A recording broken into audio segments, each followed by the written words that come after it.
we are trusting that the same God who has brought these 15 out is going to help us to receive the other 63. More students of Bethel Baptist Secondary School, Kaduna, regain freedom from abductors.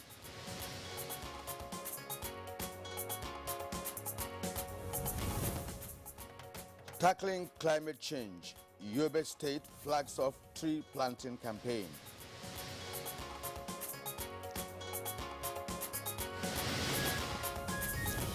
And on Good Morning Nigeria today, we shall discuss VAT administration, matters arising.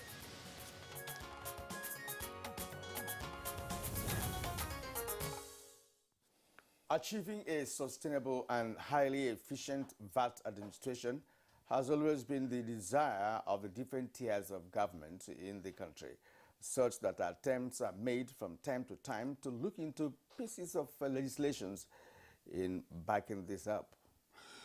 You're right, Kyria. Now, in order to get by on the aforementioned, not only could it be quite a task to get the people to comply with their value-added tax obligations, it appears also that the power to collect those taxes is one that is now generating some frustration, as there is contention on that issue at the moment. Yes, VAT revenues run into billions of money for the governments all over. And in the midst of a dwindling oil economy or economics, such subnational governments today are seeking more means to their internally generated revenues and are going loud on value-added tax obligations and the collection drive. Now, available statistics show that VAT generated in the first half of 2020 was well over 650 billion naira. And that, of course, was an increase of nearly 9% in comparison to the first half of 2019. Now, without a doubt, the race to effect a more robust VAT administration will be rewarding for those who certainly get it right. No doubt, Kingsley.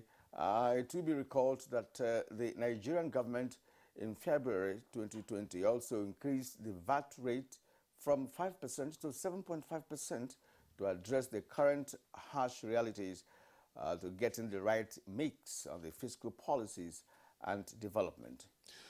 While the 1999 Constitution, as amended, gives in its shadows the provisions and division to taxing powers, other pieces of legislation have equally enabled the Federal Inland Revenue, FIRS, for instance, to achieve some of its targets. Now, although some gains have been recorded in the country's tax administration, other issues have lingered.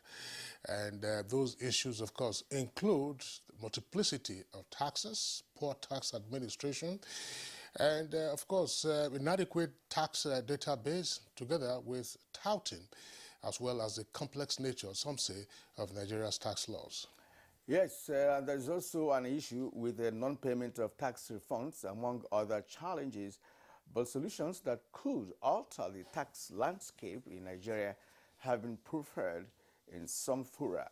Key players insist on streamlining collection mechanism, introducing of tax technology, creation of better tax awareness and communication, simplifying the tax laws and abolishing some of these legislation. Well, there's still a lot to do, Kyrian, in order to get the country nearer its task goals in terms of generating revenue for purposes of development and services. We will, of course, be having guests in our conversation segment today to discuss matters arising specifically from VAT and, of course, ancillary matters on the tax administration in the country. On that note, I'd like to welcome you to this edition of Good Morning Nigeria. We are reaching you live on the network service of the Nigerian Television Authority. I am Kingsley Osadolo. And I am Kyrian Umai, also joining Kingsley to welcome you to the Monday's edition of your Good Morning Show. We'll always bring you complimentary segments. And of course, now we have Najatu Tijani, who has the morning news. Good morning, Najatu. Good morning, Kyrian and Kingsley. Good morning, Nigeria. Here is the morning news. 15 students of Bethel Baptist Secondary School, Kaduna, who regained freedom from bandit captivity Sunday morning, have been reunited with their families. The 15 students brings to 43 the number of kidnapped students who have regained freedom from the bandits since their abduction from their school about 2 months ago. In everything, God says we should give thanks, and we are giving thanks for what he has done, and we are trusting that the same God who has brought these 15 out is going to help us to receive the other 63. I want to thank God for well-wishers, relatives, and the Church of God who actually have been supporting to see that our children are being released. Meanwhile, operatives of the Nigerian Police Force, working with the military and other security forces, have arrested a 22-year-old female suspect, one Gloria Okoli, for alleged complicity in a series of attacks on security formations and other critical national infrastructure, including INEC offices in the southeastern part of the country. A statement by the force indicates that the suspect, a native of Umutanza in Imo State, was arrested following investigations and implementation of Operation Restore Peace. Police investigations reveal that Gloria Okoli is a member of IPOB ESN in Imo State, who worked closely with one Benjamin Uzoma Emojiri, ESN commander, earlier declared wanted by the police for his role in planning, coordinating and executing attacks on the Imo State Police Command headquarters and the Imo State headquarters of the Nigerian Correctional Service. Meanwhile, the Inspector General of Police, Usman Ali Baba, has applauded the security operatives for their unrelenting fight against violent crimes in the country, giving assurance to citizens of the commitment of the force to improving security in the country. The Commander, Multinational Joint Task Force, MNJTF, Major General Abdul Khalifa Ibrahim, has stressed determination to ensure that remnants of the Islamic State of West Africa Province, ISWAP, and elements of the Boko Haram group are rooted out of the Lake Chad Basin. The commander gave the charge while on operational visit to formations under his command. He was at the Forces Sector 3 headquarters in Monguno, Borno State, Sector 1 in Maura, Cameroon, and Sector 2 in Bagasola, Chad, where he was accompanied by principal staff officers from all participating countries. Major General Ibrahim expresses renewed commitment to taking the fight to the enclaves of the terrorists to hasten the end of the conflict. 4 fuel-laden trucks containing 129,000 litres of siphoned petrol have been intercepted and impounded by the Nigerian Navy at Barua, a community in Ipaja area of Lagos State. The vandals were stopped in their tracks during a patrol exercise by operatives of a joint task force, Operation Awazi. Striking thing is that within a built-up area like this, for people to have the effrontery to come and carry out illegal acts against the mandate of Operation Awazi, what follows is we're going to move them back to base and follow up with further investigations and handing over to appropriate prosecuting agencies.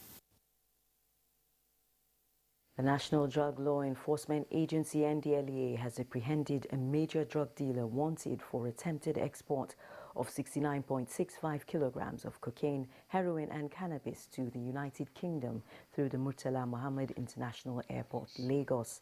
The suspect was arrested in Ujudu Ikeja area of Lagos State. Similarly, an Italy-bound passenger was arrested on Ethiopian Airways flight to Italy via Addis Ababa for ingesting illicit drugs, which the suspect, under observation, excreted 68 wraps of heroin weighing 800 grams. Other illicit substances intercepted include 1.66 kilograms of meth concealed in bolts and locally made footwear going to Australia, 1 kilogram of cocaine coming from Ghana, and arrest of a South African returnee with 58 grams of skunk.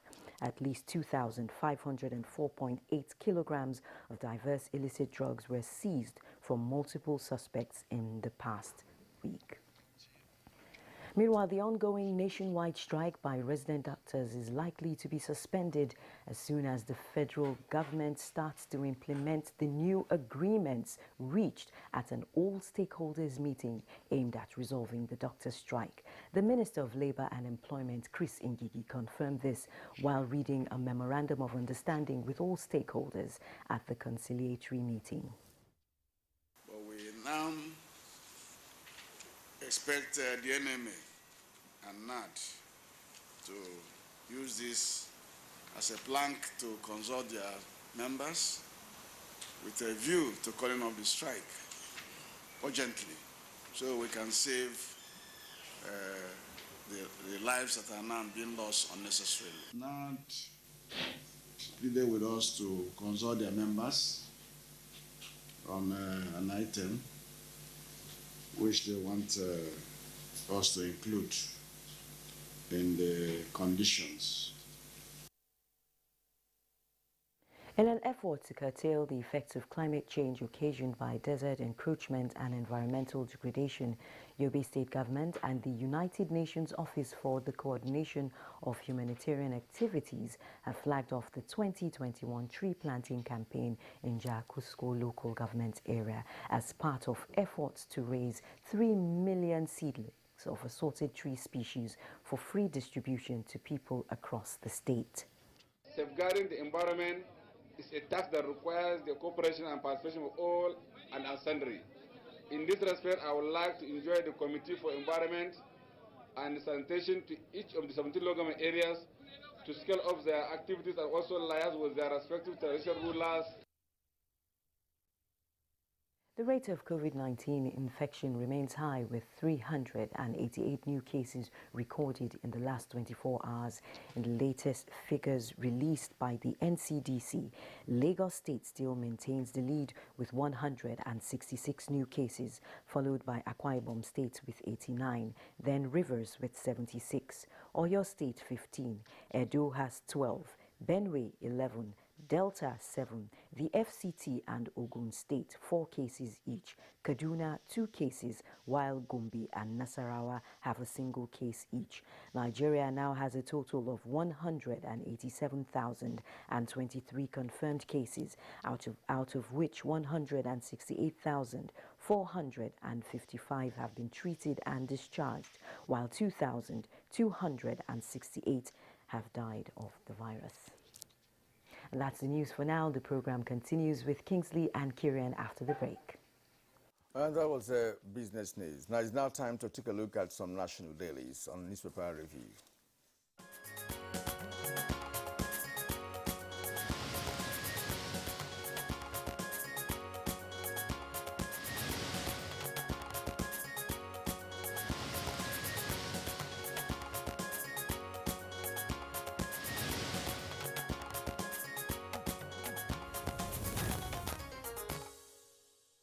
Our newspaper reviewer, Bayo Atoyebe, is with us this morning. Bayo, good morning and welcome. Thank you, Kingsley. Good morning. Good morning. Yeah, Bayo, it's good to see you. Good morning. I hope you had a pleasant weekend. Thank you. Very well. So let's begin by taking a look at the window page of the Daily Trust newspaper. Now, below the nameplate of the Daily Trust, there is a story there. You take a look very closely. It says, "School children in captivity." Salihu Tanko Islamic School, Tegina, that's in Niger State. They've been in captivity for 85 days. That's to say, Salihu Tanko Islamic School, Tegina, 85 days. Federal Government College, Birini Yauri, 68 days. Bethel Baptist High School, Kujama, 50 days. And then below that, you have 3 other headlines. PDP crisis and anxiety as Secondus rejects October deadline. Aircraft handling. Federal government and operators lose $28 million yearly. Taraba Fulani leaders hand over 11 kidnappers and gun runners to police. Doctors in mass exodus amidst NARD strike. That is the Association of Resident Doctors strike. And you have 4 riders to that. It says fewer than 40,000 doctors, serving 200 million Nigerians. And facilities stripped of personnel. CMD cries out. Federal government should develop emergency intervention. That's according to the NMA. Act fast, experts urge government and others. And you have the photograph there saying an entertainer performing during a luncheon as part of the wedding ceremony of the president's son, that's Yusuf Buhari and Zahra Bayero. The wedding, of course, took place in Bichi at the weekend, but the reception was in Abuja yesterday. And right at the foot of the front page of the Daily Trust, bandits release 15 more students of Bethel School. Plateau unrest, just Muslim communities to protect churches. Buhari's son's wedding, Gumi blasts politicians who flew jets to Bichi. All right, let's turn to the leadership newspaper. Private sector invests $8 billion in local fertilizer production. It has a rider to that. Federal government has created conducive environment for investment. That's on page 4. Now, the lead story on the leadership newspaper, 7 weeks after, 65 Bethel Baptist students still in captivity as 15 regain freedom. It's on page 4. It has 4 riders to that. It said, Islamia people spent, just read that, spent 85 days in kidnappers' den, 79 FGC, Bini Yauri, 77 days, bandits killed 2 pastors, 24 others in Benue, Kaduna and Katsina. Kaduna government orders probe of Zengo Kataf killing. Of course, the photo story shows the reuniting of the released Bethel students and their parents.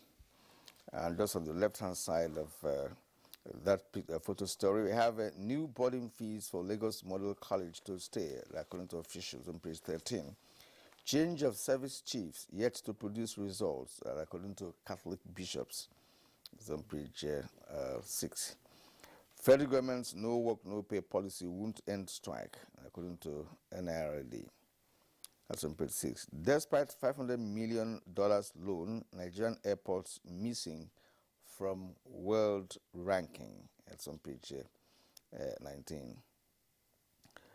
Ex-PDP governors move to produce a successor. That's a second deceased successor. Flood destroys 2,026 houses, 95 farms in Kano. All that on page 7. Bayo. Thank you, Kirian. Let's start with the good news that came for students of the Bethel Baptist School. 15 students were released over the weekend. This brings to 43 the number of students that have been released so far. Bandits invaded the school on July 25th and took away 121 students. By account, the students have been away for 50 days with the criminals.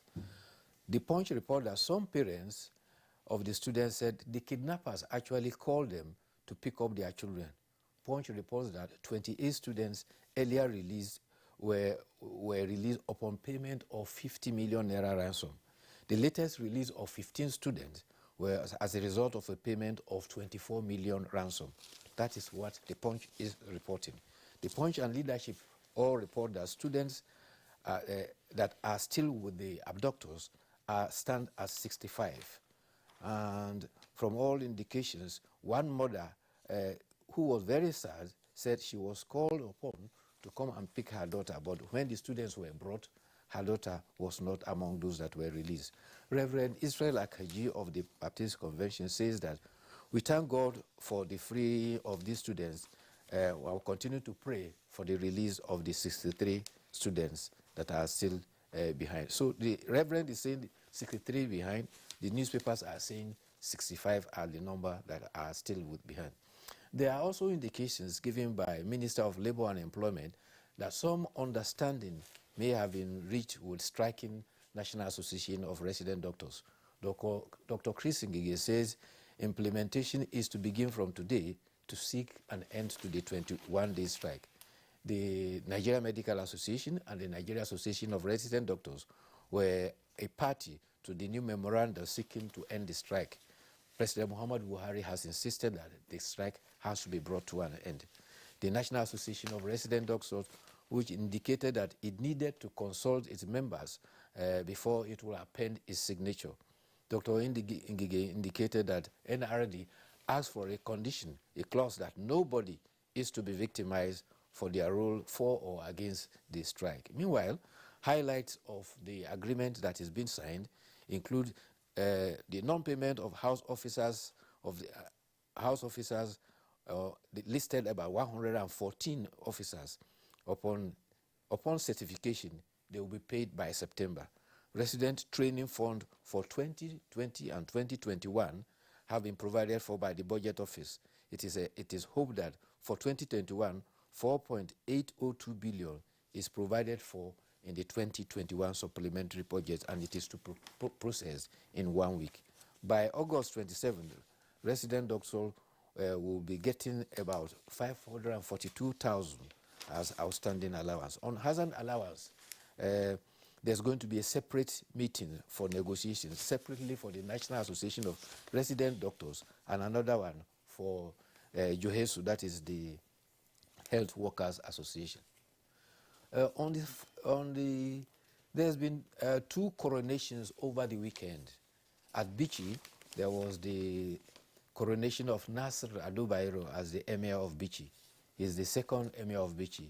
He succeeded Alhaji Aminu Ado Bayero, who is now the Emir of Kano. Also at Warri, a new Olu of Warri, Shola Emiko, was installed as Atuashi III. His ascension is described as a new dawn for the Shekiri people. At Bichi, there was also the wedding of the first son, Yusuf Buhari, to Zara Aminu Ado Bayero. Yesterday, a luncheon was held at the old banquet hall of the presidential villa for the first son, Yusuf Buhari, and his wife Zara. The wedding was solemnized at Bichi on Friday, with many dignitaries across the nation in attendance.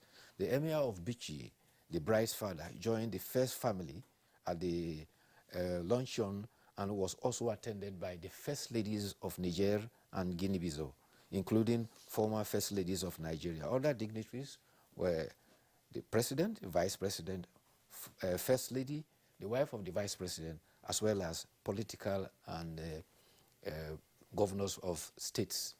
Daily Trust reports that anxiety in the People's Democratic Party over challenges ahead of the party's national convention.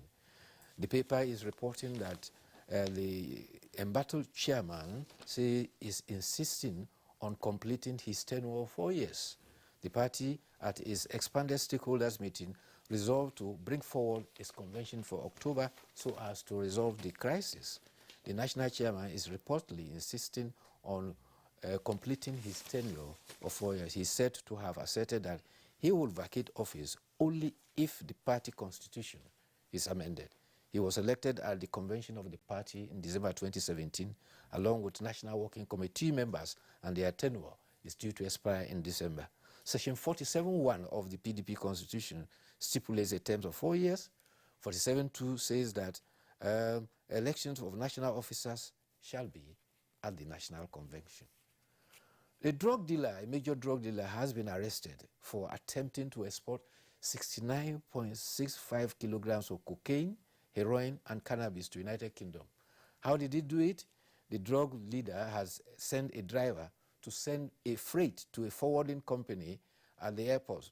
The driver was caught, and later on, the baron was tracked. He was found at a church in Ojodu. As he walked out of the church, he was arrested. Apparently, his prayer for success was not accepted. Meanwhile, there's been a glimmer of hope over insurgency. Daily Trust is reporting that there's a climate of hope, but that is also dampened by anxiety. Governor Babagana Zulum has expressed anxiety because some of the returning bandits who have surrendered are causing concern by the citizens. Some of the citizens are worried that these people were involved in the killing of their loved ones. Already, the surrendering of the insurgents has also brought along the return of a few Chibok girls, some of them with their children and their purported husbands. The concerns are reasoned that some of have been raised is that the futility of the war led to the insurgents surrendering.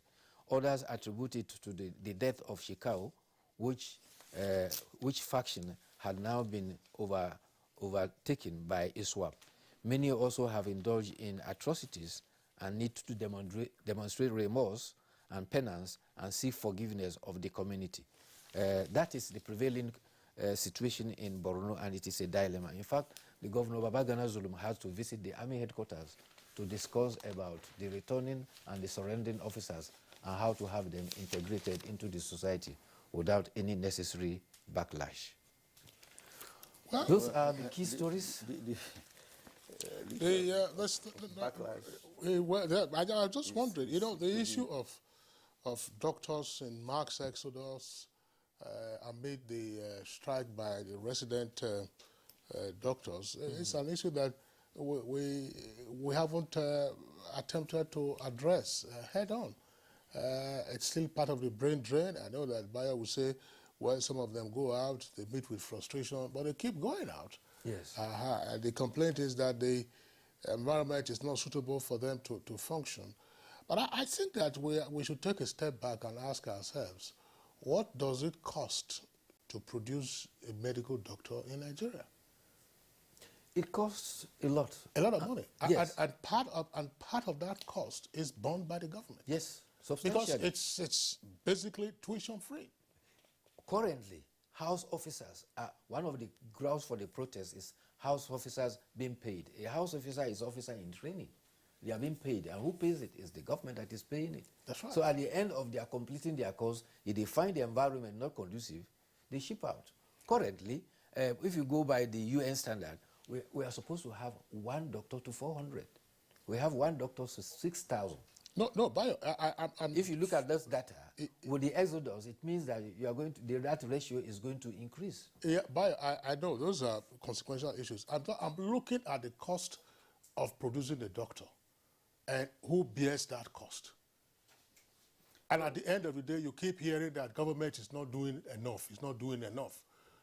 If you were to go to train as a physician in any of the advanced countries, you will have to take a loan. And you repay that loan for many years after your induction into the medical field. So the Nigerian government is spending so much money producing doctors, and yet we are unable to retain these doctors in our services.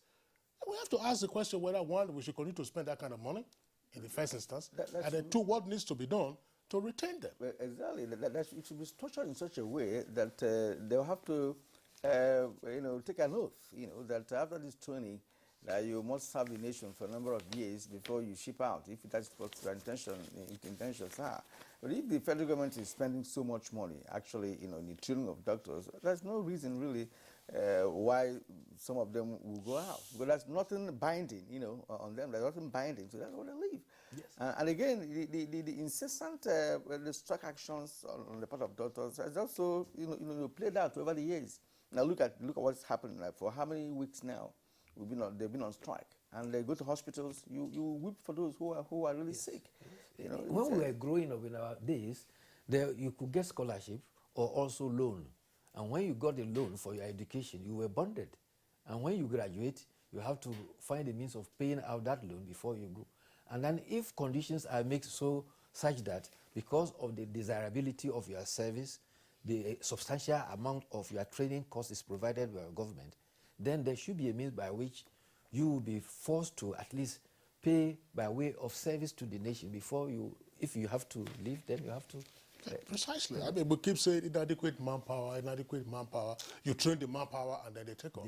So you have to make, you have to strike a balance. Yes. You have to strike a balance. One of the balance is also creating the conducive atmosphere for them to remain. Yeah, absolutely. I agree with you. I agree with Kirian. Yeah. Editorial? Editorial, abuse the naira and be punished. But this abuse of the naira has been in the air for decades now. Each time the central bank. Yes, central bank will always remind us that abusing the naira is an offense, punishable under the Central Bank Act. But this resurgence has come of recent because it has become a common prevalence. You see it on the social media every day. At public functions, persons will hold a bunch of the naira and throw it carelessly into the atmosphere in a way of exhibiting the appreciation of the ceremony and just show of opulence. In the process, the naira will drop on the ground and people will trample on it.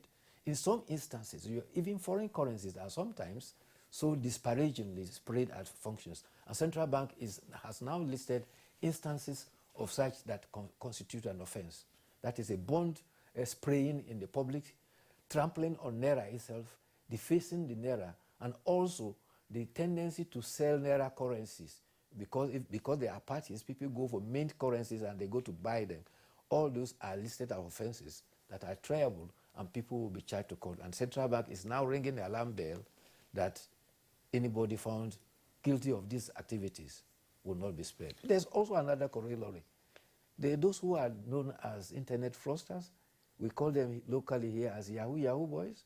Sometimes they park their car and in the street, they splash money. Well, that one is excessive, really, you know. But let us not shy away from our tradition, you know, in the country, you know, that if there's a performance going on, that the tendency to spray money is there. But then to the point that you have made in terms of people, you know, throwing it in the atmosphere and the people trampling on it and all of that, perhaps it is bad. But that tradition, you know, if you say, look, don't spray money, like at weddings, wine carryings, you know, these are traditions. You know, you spray money, but perhaps, let's say with caution. But to say that, look, people will not spray money will be very, very extremely difficult to achieve.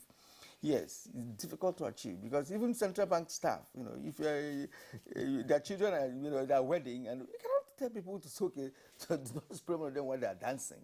The issue, the way it is framed is not spraying money. It is abuse of the national currency. That's an offense. Let's be honest. I mean, there's no, you cannot, the national currency is one of our national symbols. Yes. In fact, it's a measure of the level of work you and I are doing this morning, Kirian, that you would find some elements who, I don't know how they acquire their money, they go there and then the next thing, they are using it to even stone others, and then the notes are on the floor, you are trampling on it. It costs money to print that money. It costs money to print that money. You must respect, I mean, that's worldwide. One of the rules of money is that you must respect your money. Otherwise, it leaves you. Legal tender must be respected. I agree. Of course, that is correct. There's no doubt about that. Is it wrong if you encase the money in an envelope and give to the person? Absolutely. It's the tradition we are talking about. Of course, we must go back and ask ourselves, what is it that is intended when you spray money on somebody's forehead? You're saying, look, may you earn more money. It's like you are praying for more wealth for the individual. You are blessing him. Not that you just some crooks, you know, who have no visible or viable means of livelihood. You know, they are spraying him. Come on, buy and carry on.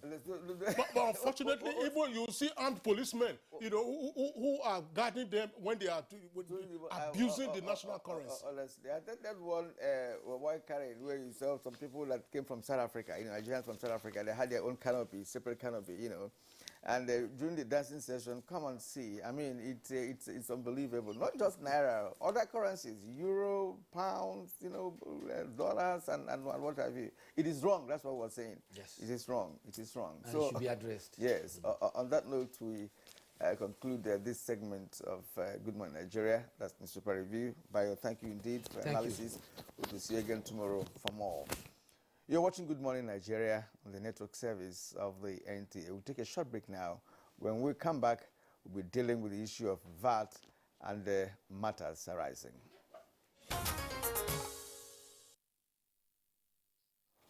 All right. As a prompt for our conversation segment this morning on VAT administration, matters arising, let's take this background put together by correspondent Abu Salam Jibril.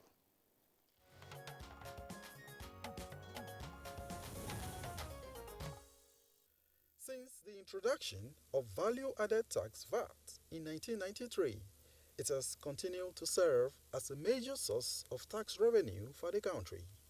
Data from the National Bureau of Statistics (NBS) reveals that the total VAT earnings since 2018 has been on the rise, standing at 1.108 trillion naira in that year. The following year, it rose to 1.19 trillion naira, and in 2020, it stood at 1.5 trillion naira. Since increasing the rate of VAT from 5% to the current 7.5%, data from the NBS also shows that the country earned about 2.5 trillion naira from VAT in the last 18 months, that is, from January 2020 to June 2021. No doubt, VAT is significant as a means of revenue generation, particularly with the recent decline in oil revenue because of the effect of COVID-19.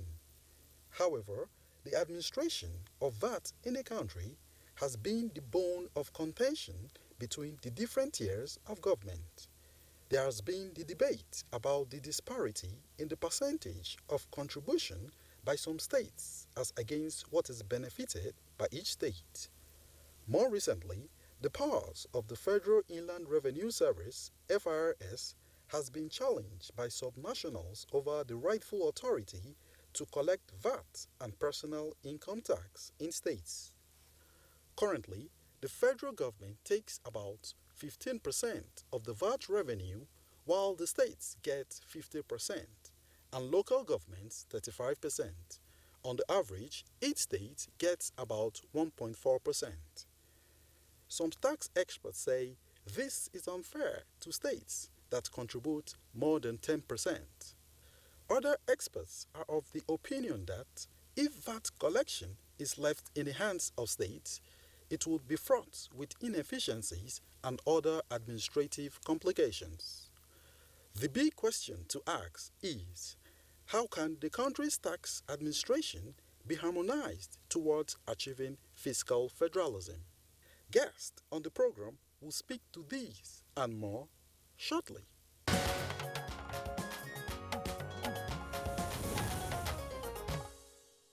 Many thanks, Abdulsalam Jibril, for that background. Now, joining us to discuss those issues, we would like to welcome from Kano. He's joining us via Zoom.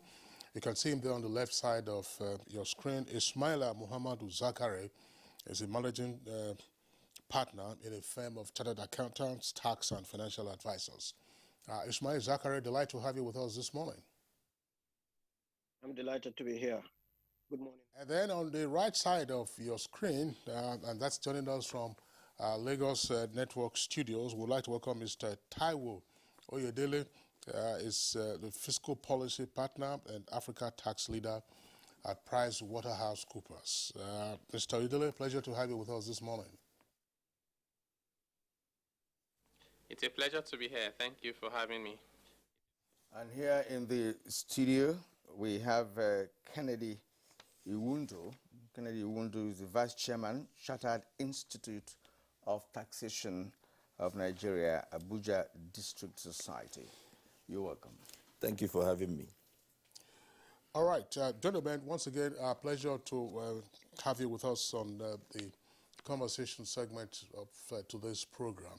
Let's begin by just first seeking the clarification, because over the years, we've had unending debates and controversies surrounding the key issue of tax administration.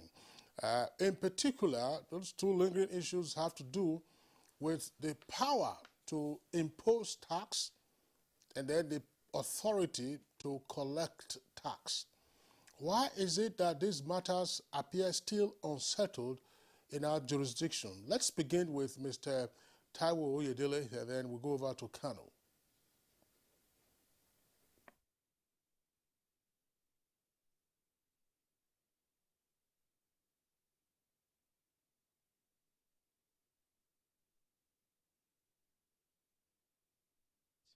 Once and for all. Maybe by way of some historical background. So VAT in itself is a relatively new law globally. It was introduced in the 50s, 60s, and it was first implemented in its current form by France. So it was the government of France that first introduced it.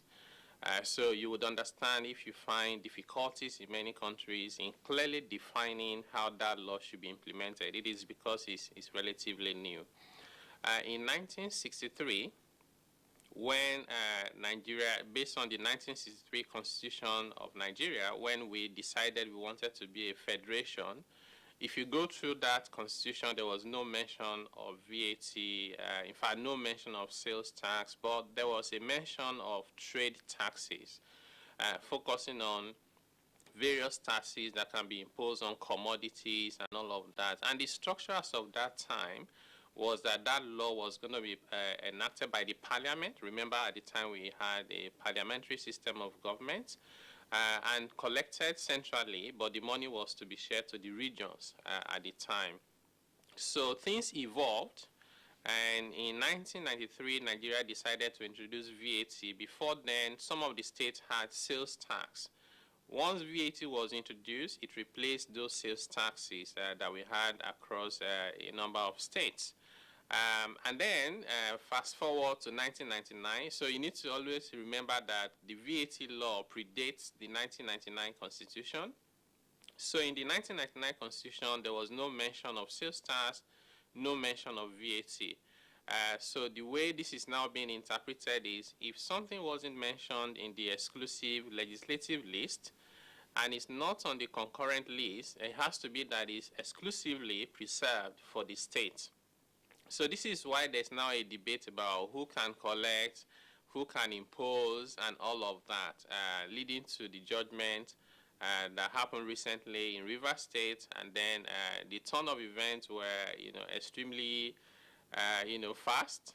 That we now even have a VAT law of Rivers State, leading us to where we are today. Well, If you don't mind. Yeah, I just on the same question, right? On the same question, but Mr. Oyedele, well, thanks for the historical background you gave. But Mr. Zachary on Zoom from Kano, my question actually was broader than the narrower response that Mr. Oyedele gave, useful as it is for this conversation. Namely, why do we keep having this lingering contention over the powers to impose taxes and then the authority to collect taxes? Because there are two distinct things in the law of taxation. Okay. Thank you for the question. The issue of the powers to impose taxes. Actually, taxation is a provision first in the Constitution. So the power of government or the state to impose taxes rests from the Constitution. And in the Constitution, some taxes are coming from the exclusive list and others are coming from the concurrent list, meaning that the states can also impose taxes on certain individuals or certain kinds of taxes. There is also in the laws of the Federation, the laws that talk about the taxes to be collected by the state, by the federal, as well as by the local government councils. And so therefore, the different tiers of government, which is the state, the federal government, the state government, and the local governments, have different machineries, different administrative machineries for the collection of these taxes. And therefore, because of these differences in the machineries for collection, there's also a difference in terms of the sharing. Taxes collected by the local governments usually will go to the local governments. And sometimes the state collects on behalf of the local governments and share with them. Then the federal also collects certain taxes which are shared at federal level, that is at federation account level. And there are several differences in terms of formulae. Let's give an example with the VAT. The VAT pool is shared according to the VAT pool sharing formula, which is embedded in the VAT Act, whereas the other taxes collected, like the company income tax and the custom duty and so on, are shared according to the Federation account sharing formula, which is different from the VAT pool. So therefore, the amounts, states can look at the advantage of what is it to my advantage collecting all the VAT that comes from my state, and what is the advantage of waiting for federal government to collect and share with me? How much do I get? And so on. I think this is the really crux of the issue regarding the administration and then collection of taxation. All right, now let's get Dr. Kennedy Iwundu's own clarification of these controversies surrounding tax administration in Nigeria, which of course was caused by the inability of the authorities concerned to harmonize taxation in Nigeria. What's your take on the current controversies? Yeah, thank you very much. My take is that the Constitution, those who drafted the Constitution never anticipated ab initio that VAT, that's transaction taxes, can be a greater source of revenue. You know, transaction taxes are taxes you pay or collect at the point of buying or purchasing of something. An example of transaction taxes are VAT and withholding tax.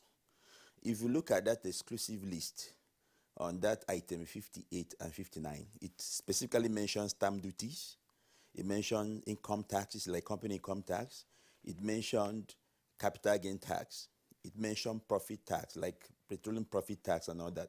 But you discover that issues of consumption taxes or sales taxes or whatever value-added tax was not mentioned.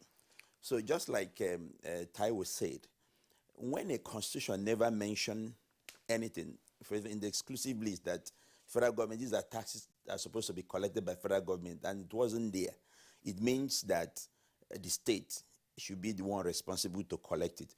In 1986, the military came out with the Sales Tax Act, which empowered, they gave instruction that the states should be the one that will collect the Sales Tax Act. But the Sales Tax Act was replaced in 1999 on value-added tax. The reason why it was replaced was the Sales Tax Act didn't have so much things to collect, like banking transactions were not there. Some professional services were not included.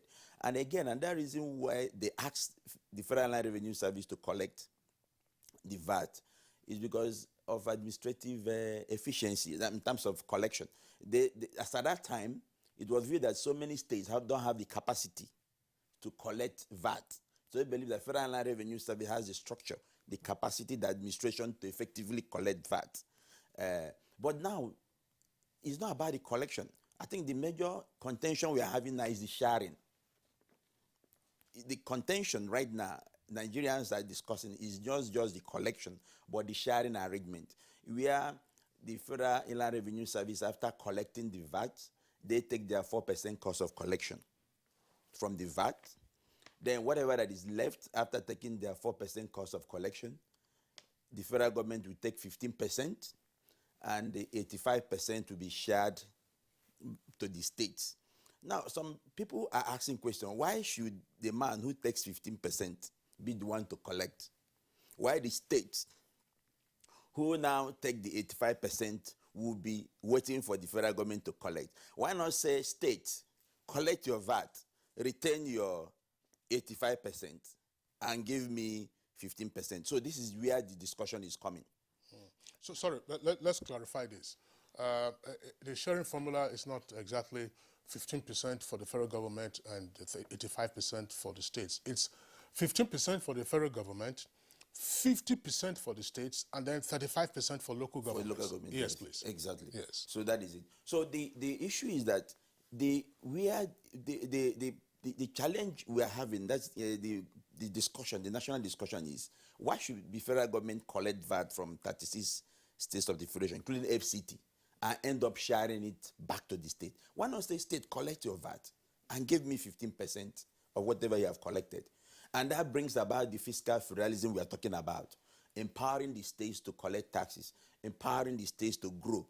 Because if a state is not collecting VAT, the state has a responsibility to begin to commercialize their state, begin to industrialize their state, because you cannot collect VAT if your state is not industrialized. Just like the Minister of Finance, the then Minister of Finance, Kemi Ajoshi, mentioned that in 2019, Lagos contributed 55% of VAT collected.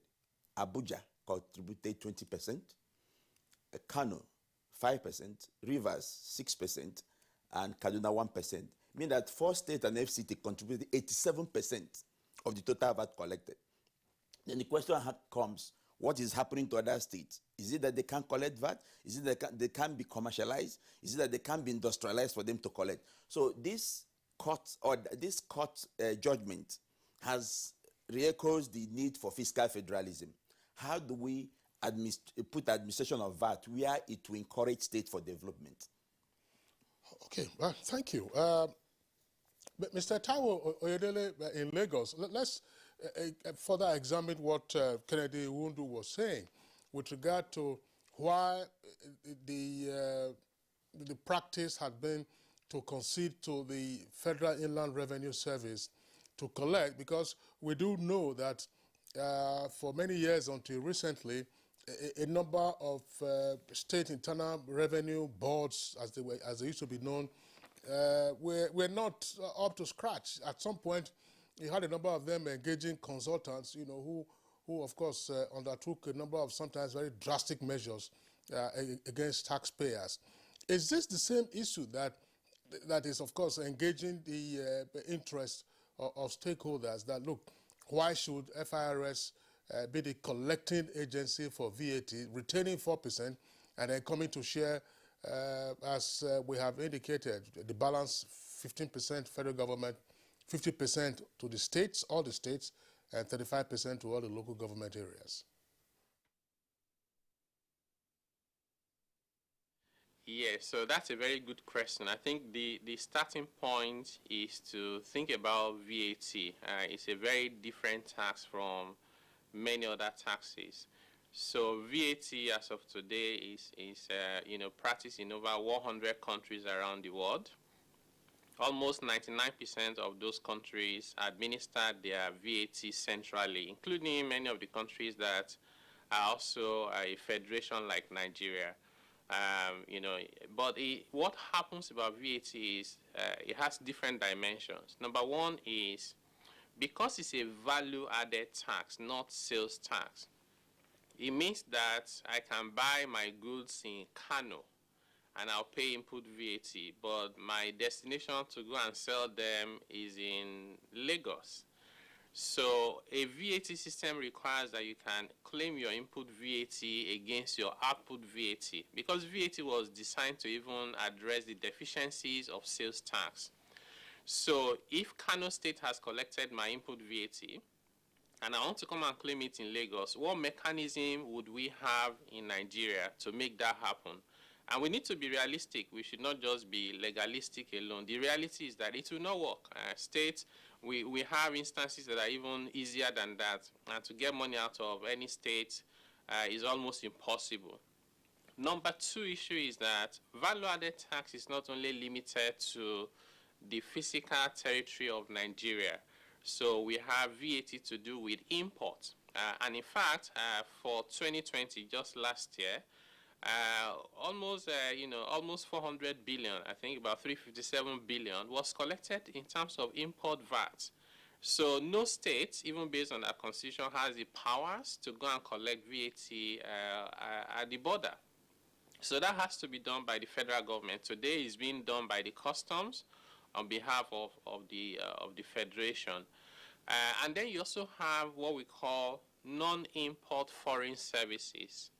So, there has been conversation around Twitter and the rest of them, especially the tech companies. They're not physically in Nigeria, but they're rendering services and any income in Nigeria, and you want to add VAT to it. A state cannot do that.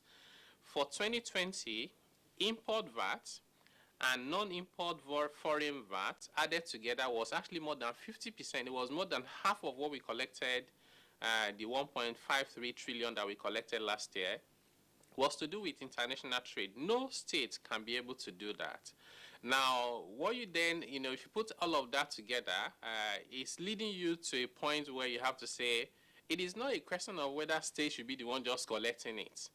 It's the fact that state alone cannot collect it. Can we then find a structure that fits our situation and circumstances and try and see how do we make that work for the interest of everyone?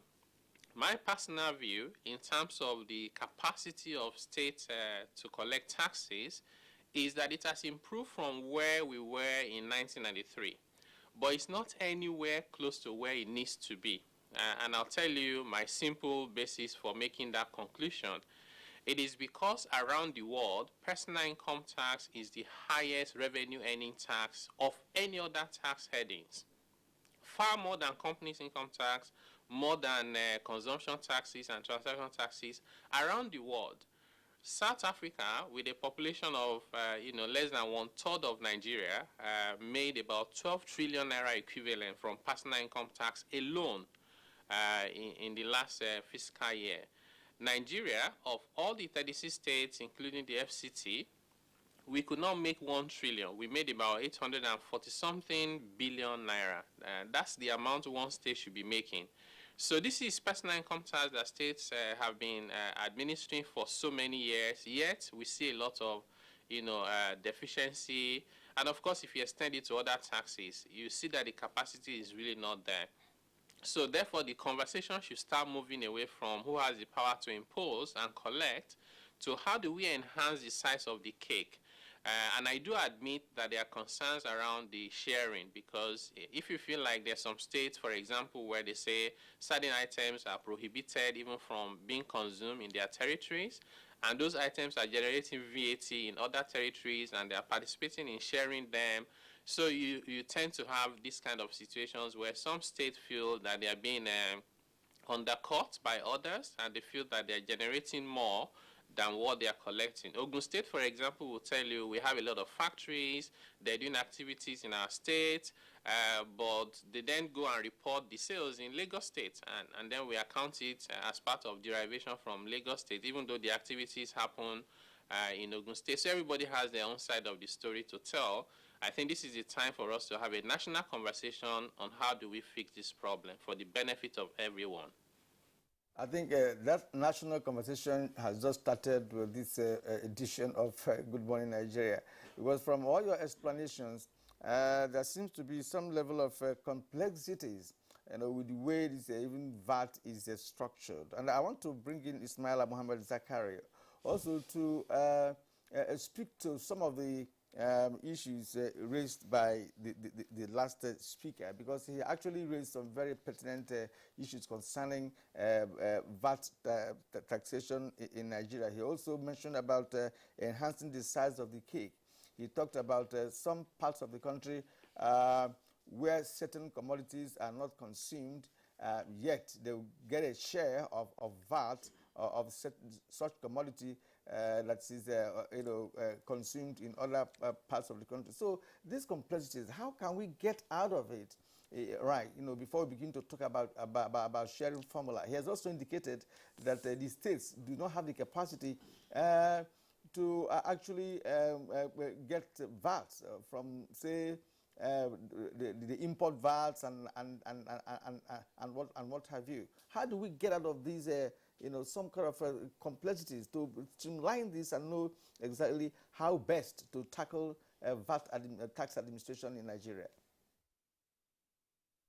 Thank you. I share the same view with Mr. Tayo Oetele regarding the fact that the states are not really there with regards to the efficient collection of taxation in terms, especially VAT. VAT is a complex tax, and like Tayo said, there is the issue of the input VAT. And so when you collect VAT, you first pay for VAT in the process of your services or in manufacturing. So what you pay to the suppliers of your raw materials is called input VAT. And then when you now finish your production and you sell, what you collect is called output VAT. And then you're supposed to based on the system, based on the law, you're supposed to deduct your output VAT from your input VAT first, from your output VAT, and then you remit the difference to the tax authority. And so one of the complex issues we have for states to collect VAT is for how to handle the input VAT element. So if I get my input from outside my state and pay the input VAT to my supplier outside the state, and then I come and do my sales or my production and I make my sales, and I'm supposed to now collect VAT on top of that sales. How am I going to account for the input? How is the state? And there are situations when actually I don't even, my goods are not vatable, but I have paid input VAT, and the law allows me to collect a refund. So in the treatment of the refund, is the state now going to refund me what I actually didn't pay to them? I paid to another state. That is a very complex issue. Secondly, the issue of consumption. I think the issue of consumption has actually been dealt with in terms of, say, states that do not consume certain things. I think what it is that there is also a derivation in VAT where the sale is made and the VAT that is collected is attributed to that state. And so I think that to a great extent, the issue brought by Taiwo regarding that states do not consume certain things and they are sharing, I think is reduced to a minimum. Yes, of course, there are certain of those sales and so on that will come to the general pool and the states will be sharing. But I don't think they look at it from the commodities that have been sold. They look at it more generally that revenue has been collected. But the most important element is that of the complexity is around the import VAT and VAT around non-import foreign services. Taiwo mentioned that those taxes are actually collected by the federal. So import VAT are collected at the ports and then accounted for by the Nigerian customs, and then it's pulled together with the VAT. Now, if the state governments, like in the River State VAT law, they have already captured the issue of imported goods in their act in section 16. So if in section 16 they are talking about imported goods, they should pay VAT before payment of, they should pay VAT before clearing the goods. I don't know what machinery they have, whether they, is it at the borders of the state that the goods will be collected, the tax will be collected? Is any good coming into the state called expected to be imported, and so on? So I think we need to look at the definition. There are many complexities in it, but I think that is why it may be better that the federal continue to administer the VAT while the states should concentrate on, state and local government should concentrate on discussing about the sharing of the pool. Okay, Ismaila Zakari, thank you very much, Dr. Kennedy Wundu. Of course, you know, the more issues that you have raised, the more complexities we see in all of this. You talked about VAT, for instance, on imports, either of goods or of services, and who has the competence to deal with that. There's no state, for instance, that has its own customs service. There's no state that is empowered, you know, to be at any of the border points or entry points into the country. But can we try to have an understanding of what happened, say, in Rivers? Because listening to the state governor, he was arguing, for instance, that for the FRS to be entitled, as it were, to 4% as collection cost, tends to, in the view of the governor, shortchange the recipients of VAT. So he gave an example. Look, the state is awarding a number of contracts. You have the VAT component of those contracts, previously 5%, now 7.5%. and that before, of course, the contractor is paid, the VAT is deducted and remitted to FRS. So the FRS incurs no cost whatsoever in collecting that money. And yet, when the FRS now gets the pool of VAT collected, it deducts 4%. And but itself, as Rivers, that has contributed so much, first by awarding the contract, now gets a tiny sliver of this taking. How do we understand this in the first instance, and how does it fit into the whole argument of more efficient collection of VAT? Thank you very much. In fact, whatever we are saying, irrespective of the complexity in the collection or who to collect, we should also look at equity. Equity in terms of sharing and collection. Now, I want to say something. My personal view is that VAT administration can be done in a way we do stamp duties. What I mean by that is that place VAT administration under concurrent list. Concurrent list in the sense that both federal and state can collect. Just like we earlier said, we can, in stamp duties today, federal government collects stamp duties, state collects stamp duties. But federal government collects stamp duties to respect to companies, transactions, while states collect stamp duties to respect to individuals. We can do VAT the same way. We can have a VAT administration where federal government can collect VAT to respect to importation, collect VAT to respect to non-importation items, services, collect VAT on so many areas where it's technical for state to collect, and allow state to collect VAT. Why would a state have hotels operating in the state and federal government be collecting VAT from the hotels operating in the state? Because the hotels that are operating in that state are contributing to environmental degradation of that state. So I believe that the equity should make it in a way that VAT administration or VAT as an act should be placed under a concurrent list.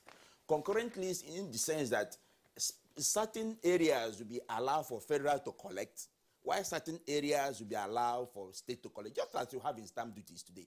In stamp duties, state collects stamp duties, federal government collects stamp duties. But federal government collects stamp duties with respect to companies, while state collects stamp duties with respect to individuals. So the same thing can happen in VAT, where the administration, we look at the areas where the states are unable to collect those VAT, like in customs, like in importation, like in all those technical ways a state cannot collect because they don't have borders. But there are some certain consumption taxes, like in gardens in Abuja, hotels in Abuja. The FCT IRS can be given responsibility to collect those taxes. So I'm looking at administration of VAT, where it will be placed as a concurrent list, where the state will collect and federal will also collect. It takes us time. It will take us time to now list the area where this is the area state can collect VAT, and this is the areas, just like the governor said. He stays in his states an award contract, and federal inland revenue takes 4% of the contract he has awarded, and the VAT he has awarded in state goes to federal government. So we have to begin to look at that very well. And I also want to say that one of the reasons why we should encourage states to collect some taxes is also to make sure we improve the economy of states. This idea of federal government collecting all taxes and giving to states is making so many states to be lazy. It's making so many states to be lazy. Let us look at, remove technicalities now. This feeding bottle federalism, we should begin to look at it. It's not working. It's not developing the country. We want a federalism where we allow the states to collect some taxes to develop. So many governors, people are coming today to contest governorship election because they are waiting for federal allocation from federal government. We want to start seeing people who want to contest as a governor of their state by bringing ideas on how to increase internal generated revenue of their state. How to improve internal, and that's the only way you have even development across states. You have competition, have diversification. So we should start thinking of how do we empower states to collect certain taxes for the growth of those states. Today, if federal government don't give allocation to some states will not pay salaries. The federal government doesn't give allocation. It's the federation. It's the federation. It's managed by the federal government. It's the federal government. So if some of them don't give allocations to this, some states cannot pay salaries. So we want to start seeing a situation where some states will be empowered to collect taxes, to increase the internal revenue without depending on the federal government. That is what fiscal federalism is all about. Okay. Why must 36 states depend on the federal government to survive? So, irrespective of the difficulties in VAT collection, like what my brother was saying, you go to Kano and they suffer an input VAT. You go to Lagos and sell, and you have to pay an output VAT. How will you? We can have a law that, in as much as you have evidence of the input VAT you have suffered, irrespective of wherever you suffered it, they should give it to you as a credit, and you pay the balance in terms of input and output VAT. That is happening, like it's happening in international trade. When you show that you have suffered taxation in another shore to Nigerian, based on the double treaty agreement you have, they will say, okay, since you have suffered this tax there, we will not allow you to pay it here again. The fact that I will suffer input VAT in Kano and have an output VAT in Lagos doesn't mean that the Lagos Internal Revenue Service not recognize the VAT input I suffered in Kano and minus it for me to pay the balance. So those things can be looked into. So that's what I'm saying. In as much as we are talking about a state not being capable, not having the capacity, we should also build, governors should help their state internal revenue service to build the capacity to collect some of these taxes so that states will compete. States will begin to develop without depending on the federation. Thank you very much. All right, I've just had a new word here, feeding bottle federalism. You know, I mean, coming from our friend Dr. Kennedy Iwundu, and his argument is that we should widen the scope or the capacity of states to also be involved in tax collection, especially with respect to VAT. Now, Mr. Taiwo Oyedele, I'm sure you've listened to Dr. Iwundu. I raised some of the issues he did raise, and also part of the question put out by Kingsley, considering the argument of the governor of Rivers State, who made it so clear that he cannot award a contract where VAT is directly taken to FIRS, and FIRS is claiming that after that they have incurred some expenses, which leads to them collecting 4% of that VAT. Now, how do you contextualize this, with respect to what we are seeking to achieve this morning, as to know whether there can be a way out of proper VAT tax administration in Nigeria?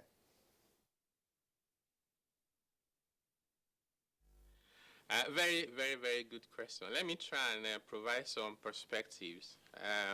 So it is not right to say that just because you awarded a contract and you remitted it yourself, it means that the FRS did not spend any effort or cost of collection. That is not correct.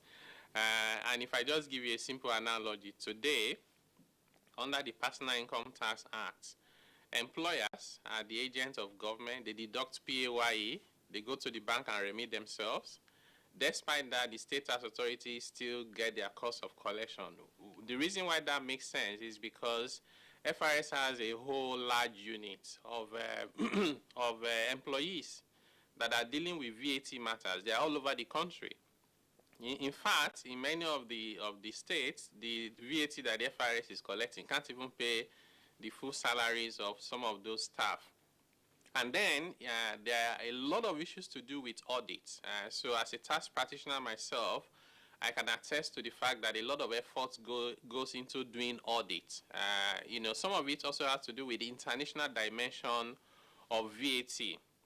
All of these resources and effort, including human capital, training, that FRS is embarking on, you cannot associate and attribute it to one contract from one to the other. I think it's a wrong way of looking at the cost of collection. So that, in my view, is not a correct analysis. Having said that, we also need to remember that every single state also awards contract. It's not only Rivers State. And in fact, federal government awards far more contract than any state that you can imagine, such that the FCT, collected, over 200, FCT collected 202 billion VAT last year, but the FCT and the local government only shared 35 billion. So there was a surplus of 167 billion that FCT alone put into the pool. By contrast, Rivers State collected 41 billion and shared 39 billion, the Rivers State and the local government in Rivers State. Technically, the difference of 2 billion that you have left is really the cost of collection. Now, is 4% too high? The answer is no. Given our circumstances globally, the cost of collecting taxes benchmark at about 1%. But you can only achieve that 1% when you're collecting a lot of revenue, so that your 1% is big. And many of the states today, even based on their own revenue law, have a cost of collection for their own state internal revenue service ranging anywhere between 5 to 10%. If you add the cost that they pay consultants that they use as agents, sometimes as high as 10 and 15%, I can tell you authoritatively that if states start collecting VAT today, the cost of their collection will be far higher than 4%. So I think that information, in my view, is very important. To the question that my friend at your studio there, the doctor said about the input and output VAT. I do agree with him partially that, you don't have to ask Kano State to agree with Lagos State before I can get my input VAT. Just put it in the law that any input VAT that I pay should be recognized for me as a credit and only just pay the difference. To that extent, I agree with him. The difficulty that he needs to think about, and other people who are advocating this, is what happens when I pay my input VAT in Kano, I paid 1,000 naira. But I now sell in Lagos and I make a loss. Of course, loss making is part of doing business. Nobody plans to make loss, but losses happen every now and then. So I now sell in Lagos and the output VAT is 800. Technically under the VAT law, I now need a refund or a credit against the other VAT that I've collected and is due to Lagos State. How would we resolve that? And even when you solve that out, if you say, just offset it against other VAT that is due to Lagos State and hope that Lagos State will be happy with that, how do you address international trade, both physical through the border and international trade that does not come through the border? It may be that the answer that Nigeria needs to find with regards to VAT is allow it to be collected centrally. This whole thing about collection is, in my view, is very outdated. In those days, government spend a lot of energy, they raise assessment, they go around from one shop to the other to collect taxes. That was collection at the time. Now, collection is done almost seamlessly. A lot of self-assessment using technology. So the focus should start shifting to who benefits from the amount we've collected. Imagine a model that allows whatever we collect from every state, less cost of collection goes to that state, such that the amount we are sharing as VAT is only limited to the amount on international transaction through the border and foreign non-import services. So I think that will probably just address the issue almost 100% without creating the problem and complexity. Some of the works we have done, some of this we did through the Nigerian Economy Summit Group around tax morale. It shows that one of the reasons why the tax compliance rate in Nigeria is very low, and by consequence, our revenue collection from tax, is due to the complexity of the tax system. So what is going to happen if we don't address this problem is that a small company doing business in 3 or 4 states have to deal with 4 state authorities. Imagine you are a bank. I know people don't have any sympathy for banks and telecommunication. You have to file VAT returns in all 36 states plus FCT and then with FRS every single month. And then we need to also think about when I want to do my tax audit.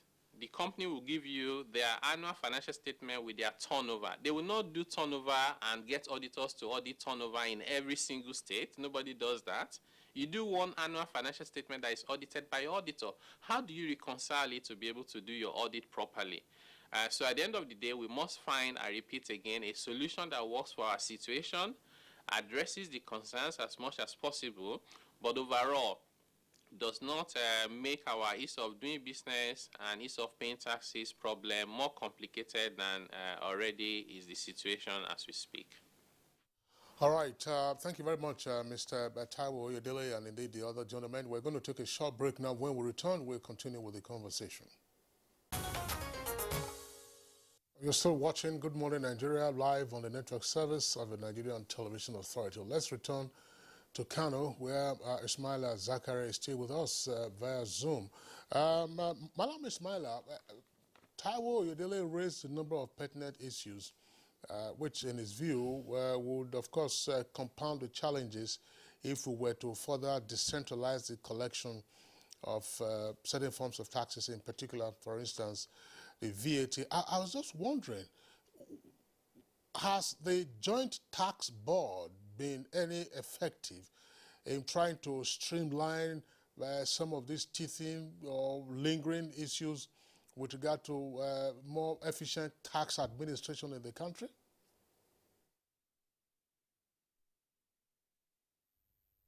Well, to my knowledge, the Joint Tax Board meets regularly, and the Joint Tax Board is a board that consists of the chairman, the executive chairman of the Federal Inland Revenue Service as the chair of the Joint Tax Board, with all the executive chairmen of the Internal Revenue Services of the states as members. And in that board, they are supposed to be a coordinating body that looks at taxation generally, especially with regards to the administration of taxes. Generally speaking, I'm not aware that there are any issues with regards to Joint Tax Board that they are not able to resolve. At least there are no issues out there now in the public domain where whether there are disputes between the membership or within the Joint Tax Board. So I don't think that there are issues there, but I believe that issues such as we're talking about today regarding the VAT and especially the VAT law passed by Rivers State government and signed on the 19th of August is something that the Joint Tax Board should be meeting about. It's something that not even the Joint Tax Board, but the National Economic Council should be meeting about, because the issue of this matter is not really about the states. For me, it is about the taxpayer. What should the taxpayer do now in Rivers State? If I'm a taxpayer in Rivers State, what is my fate? Am I going to pay 2 VATs? Because as it is today, the VAT law still subsists in Nigeria. That's the VAT Act of 1993. As well as in Rivers State, there is now a new VAT law, regardless of how it was enacted and passed, regardless of its content. It is a law that has now been passed and signed by the governor, and it has become a law. So what is the fate of the taxpayer today in Rivers State? And if other states come on board and set up or enact their own tax VAT laws tomorrow, what will be the fate of the taxpayer? I think this should be the debate today, what we're talking about. If I am to advise a taxpayer in Rivers State today, I would tell him immediately to seek legal opinion. And I would be looking at a situation where right now, the organized private sector that will be most affected by this should also be meeting and seeking legal opinion, and perhaps even go to court and for a class action suit to say that what is the fate of the taxpayer in Rivers State today, because their members are affected. So really, today we should be talking about the taxpayer. The taxpayer is really in crisis in Rivers State. I wouldn't like to be one of those who is to face the consequences of the two laws, because the laws are asking for taxes to be paid from the same base. And the two laws are still extant, to the extent that the judicial process is still ongoing, because I understand that Federal Inland Revenue Service and the Attorney General have appealed the case.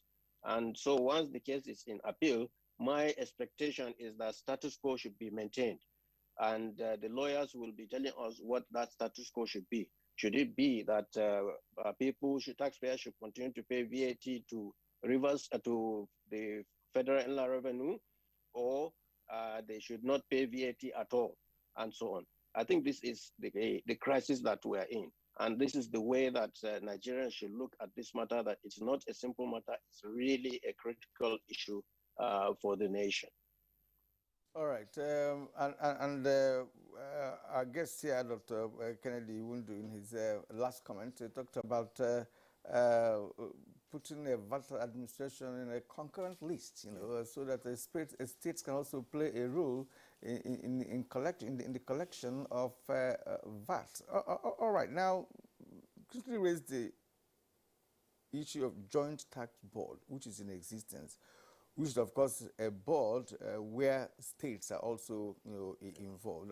What has been the role of this board, and how has that role been effective in terms of making the VAT administration viable in such a way that there will be no complaints on the part of states in terms of what they're collecting, and again the amount that goes to FIRS because of their role in collecting VAT? Okay, I want to say something. The Joint Tax Board is more of administrative. Taxation is about law. Taxation is about law. In every tax, there must be a law backing it. So the duty of the Joint Tax Board is to administration. They have no role to play in lawmaking. And they will wait for, I expected, like what my brother from Kano said, I expected the Rivers State government to wait since the Federal Revenue Service has appealed. I expected the Rivers State government to wait for us to get the outcome of the Court of Appeal. And I'm sure if it, from Court of Appeal, it may even get to the Supreme Court. But what is important is this. Just as I earlier said, the solution to what we have today is to bring VAT into a concurrent list. If you bring VAT into a concurrent list without making it an exclusive list, it will solve our problem. One, it will give powers to the state to collect some part of VAT. For example, just like the governor said, if he's awarding contract from his state, the VAT is paying, he collects it. If federal government is awarding contract from Abuja, it goes to federal government. If Kano State is awarding contract, it goes to Kano State government. So just like we have in stamp duties, federal government is collecting, state is collecting. And let us equally look at the global practice. Today in United States, who collect VAT? It's the states.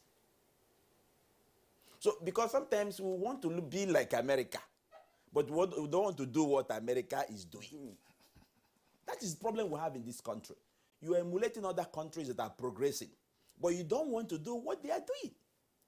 Today in the United States, the administration of sales taxes, consumption taxes are with the states, not with the federal government. And the percentages vary from state to state. Exactly. Yeah, Yes, they are progressing, and you still want to do something centrally collected because we want to run a fiscal federalism where federal government want to collect all taxes and start sharing to the state. It will not help this country grow. Whatever is the complexity, we can help the state build capacity. We can help the state. The professionals that are working with Federal Revenue Service can also work with the state internal revenue service. So you are saying that if states are allowed to collect VAT accruable to them based on the current practice, there will be no need for sharing. There's no need. Because the point is that, let's assume that it's not even an assumption. Every 36 state government gives contract, is it not? Rivers State gives contract, Kano State gives contract, Kaduna, Lagos, every state government gives contract. We can have a concurrent list where a contract given by any state government, let that state government collect their VAT. A contract given by the federal government, let federal government collect the VAT. Then you can also say, federal government, go ahead and collect VAT coming from our borders, from customs, from importation, from non-import items. You have solved this problem. There was a mistake the National Assembly made last time.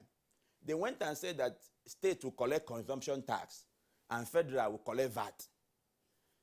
To the extent that I have some clients who will pay consumption tax 5% to state and also pay the same 5% to the federal government. I said, what can I be? Although the court has nullified that. Because just like you asked, the Joint Tax Board, they were deriving the administrative activities from what we have then as taxes and levies approved list for collection. that taxes and levies approved list of collection was a list where there's a number of taxes collected by the federal, number of taxes collected by the state, number of taxes collected by the local government. Now, that taxes and levies approved list of collection has been nullified by the Court of Appeal as amended. So when you want to mention that, they say, no, you can't mention it again because Court of Appeal nullified it. People couldn't go to Supreme Court, and that was the end of it. So you have to go back to the Constitution to look at who is to collect what to collect. So our Constitution can still be touched by the National Assembly, where VAT that was not there, but because the major challenge you have today is that there was no mention of VAT in our Constitution. So now you can decide to say, okay, let's put it on the exclusive list, let's put it on the concurrent list, let's put it on the residual list. But for me, for us to have peace, for us to encourage state to collect taxes, for us to have achieve our fiscal federalism, place VAT as in a concurrent list. Okay, Dr. Iwundu, thank you very much. I mean, that's been a recurring point that you have made in the course of this conversation, but we do know that the process of amending the Constitution isn't a piece of cake altogether. But there are practical challenges that we have to deal with right now. One of those practical challenges Ismaila Zakari already raised. That is, my question is going to Taiwo Yedele in Lagos. The practical dilemma that a VAT payer faces today in Rivers. Now, while he was signing the bill into law, the Rivers State Governor said, after the Federal High Court held that FIRS could not and should not collect VAT in Rivers, then there was obviously a vacuum, and that the state would not permit that vacuum to exist, which was why the House of Assembly passed the bill and then the governor signed it into law. But the FIRS itself has issued a statement, that was over the weekend, advising VAT payers in Rivers to continue to pay through or to the FIRS. What are the practical issues around this? I want us to, as much as possible, avoid the litigation around it because that matter is sub judice. Zachary was saying a point that, okay, now having gone on appeal, then the status quo should be maintained. That's not the way it works out in law. Mere notice of appeal doesn't act as a stay of execution.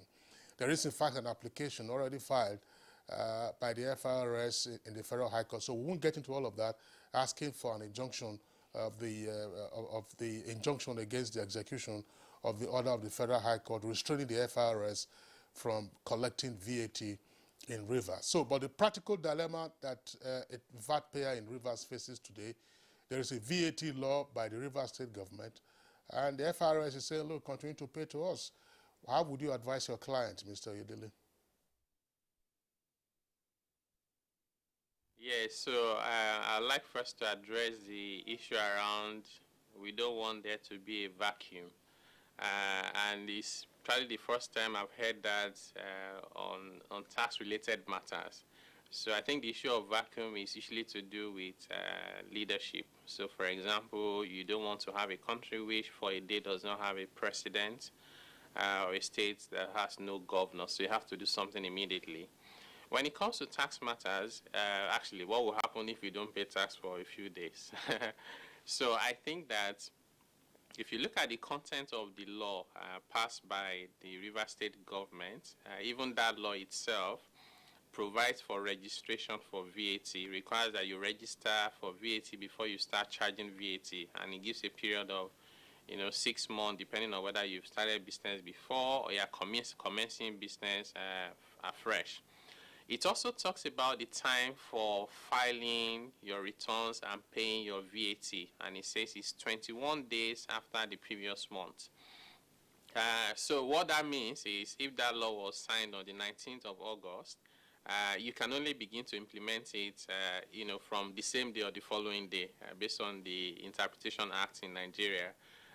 Your returns, in terms of any VAT you've collected in August, would only be due by the 21st of September, next month.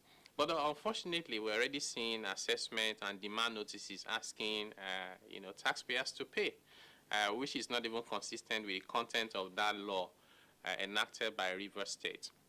So my point would be, without getting into what is in within the purview of the court process, so it's not sub judice, is to say, do you want to win a war and lose the battle, even if you're right, legally speaking? What do you lose by having this engagement with the federal government, maybe the Governors Forum or NEC, engagement with taxpayers, engagement with practitioners, setting up a proper, structure, enhancement, awareness, education, design the forms, how people fill the form. Those things haven't happened to the best of my knowledge. So we've created a very difficult situation for taxpayers. So again, I wish I can give an advice, that is 100% perfect. It's almost impossible to do that in this case.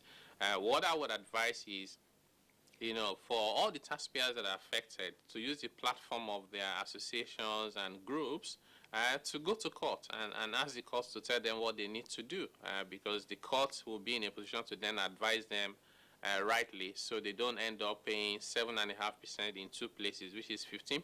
The cost of doing business is already high. Many businesses are struggling. I also observed that from the Rivers State VAT law, there's no exemption for small businesses like we have under the national law, which means this also has an implication for small businesses as well as poor households. So at the end of the day, it has to be that we find a solution that works. I still think that solution would be allow the collection to be done centrally, but use data to attribute whatever is being collected in one state entirely to that state, such that what we are sharing are the ones that are internationally collected. In the United States, it is true that sales tax, by the way, is not VAT, sales tax is implemented at the state level, but even in the United States, anything to do with taxes on imports or anything across the border, goes to the U.S. Treasury, so no state will be able to keep that. We also have the structure in India. India is a fiscal federalism we have in Brazil. So there's nothing we are trying to go through now that some guys have not dealt with, even many years before now, is to learn from those other countries and then bring it back home and say, how do we replicate it to fit our circumstances? I'm an advocate of fiscal federalism and putting more resources at the state. I just feel like the states are not even scratching what they have currently. I told you earlier on that personal income tax is the biggest revenue earner of any tax head anywhere in the world. It's with the state 100%. VAT that we are discussing is 85% with the state and local governments. Stamp duties is 100% with the state. The Constitution says whatever you collect between individuals as a state, you keep it and spend it. Whatever is collected by the federal government is shared to the states 100% after taking cost of collection.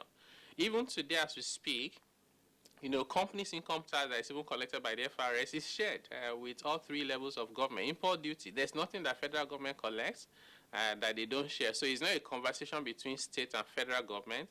It's a fiscal federalism conversation, which I think we should resolve, putting the interests of Nigeria first, not the separate interests of various states. Maybe using the Finance Act amendment, that is the process that is ongoing as we speak, it may be necessary to amend how the VAT revenue is shared using data over the past maybe 10 years. Only 20% of VAT revenue today is shared based on derivation. In my view, that 20% is too little. Let's raise the bar as to what portion is shared based on derivation so that nobody feels like they are doing so much and then other states are collecting from their efforts. And then ultimately, we go back to the Constitution. The process of reviewing the Constitution is going on now. Let's use that opportunity to address this issue of VAT and other issues relating to tax matters in the tax law. Multiplicity of taxes, multiplicity of tax collecting agencies. I can continue on and on. We need to fix those problems in the best interest of our country. So we start borrowing to fund our government. Our borrowing rate is high. Our debt to GDP ratio is growing. Our debt service cost to revenue is alarming, and that's not sustainable. And this is not only federal, it cuts across, even at the state level. And this is an opportunity, in my view, to address those fundamental issues. Yeah. Mr. Taiwo Udele, excuse me, thank you very much there for your contribution, Kirian. Yeah. You know, Mr. Idole has raised the issue of PITA, that's the Personal Income Tax Act, and how it's within the purview of state governments. But I do know, we're not getting into that now.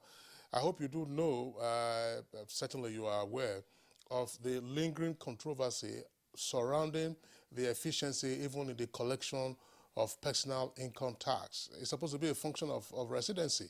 You earlier mentioned Ogun and Lagos. There are persons who reside in Ogun State and are working in Lagos. So their personal income tax ordinarily should go to Ogun State. There are persons who are residing in Niger State and working in the FCT, or residing in Mararaba or One-Man Village, or Massacre in Nasarawa State, and are working in the FCT. I think the issue of this tax thing, you know, is so complex that we have to revisit it, especially in the constitution of this country. Absolutely, absolutely. All right, so gentlemen, we'd like to appreciate you for being part of our conversation this morning. Dr. Kennedy Iwundu, who is Vice Chair of the Chartered Institute of Taxation of Nigeria, Abuja District. Thanks a lot for being our guest this morning. Thank you for having me, sir. Via Zoom, Ismaila Muhammadu Zakari, who is the managing partner of a firm of chartered accountants, tax and financial advisors. We appreciate your being on Good Morning Nigeria. And from our Lagos Network Center, we're joined by Mr. Taiwo Yedele, Fiscal Policy Partner and Africa Tax Leader at PricewaterhouseCoopers. Thanks a lot for being with us. My pleasure. Thank you for having me. All right, so let's go over to our sports desk. Well, and that's Good Morning Nigeria for today. We thank you for watching. We do hope you'll return again tomorrow when we bring you a fresh edition of the program. My name is Kirian Umar. Have a great Monday. And I'm Kingsley Osadola. You have a nice day.